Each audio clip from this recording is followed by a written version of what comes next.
आपसे पूछने चाहता हूं कि समाज में जब मुद्रास्फीति के कारण, इन्फ्लेशन का कारण भ्रष्टाचार है, हमारे जो पूंजी की प्राथमिकताएं हैं उसको उल्टा करना, तोड़ना, तोड़ मरोड़ के करना जो हमारे देश के लिए अनुकूल नहीं है, काला धन कारण है। और यहां तक कि इस पैसे के कारण चुनाव का यानी दोषित होना, वो भी तीसरा कारण है। दुनिया भर के कुकर्म किया जाती है। और इलेक्ट्रॉनिक्स वोटिंग मशीन जो बनी है उसमें जो माइक्रो कंट्रोलर है वो कौन बनाता है? वो जापान बनाता है, जापानीज कोई कंपनी बनाती है। तो मैंने उस जापानीज कंपनी को कांटेक्ट किया कि जो आप माइक्रो कंट्रोलर हमारे ईवीएम में लगाते हैं, क्या आप अपने जापान के कंपनी में भी, जापान के ईवीएम में भी लगाते हैं?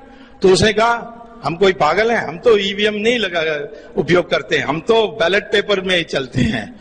आपको आश्चर्य होगा, जापान बैलेट पेपर में है, अमेरिका बैलेट पेपर में है, इंग्लैंड बैलेट पेपर में है, अब जर्मनी सुप्रीम कोर्ट के आदेश के बाद वो भी बैलेट पेपर है। सिर्फ हमारे देश में ये इलेक्ट्रॉनिक मशीन की उपयोग की जा रही है। तब भी जब मैंने कोर्ट में केस डाली तो हाई कोर्ट ने पूछा मुझसे, कोई ऐसा आप सुझाव दे सकते हैं कि मशीन का भी उपयोग हो और धांधली भी ना हो?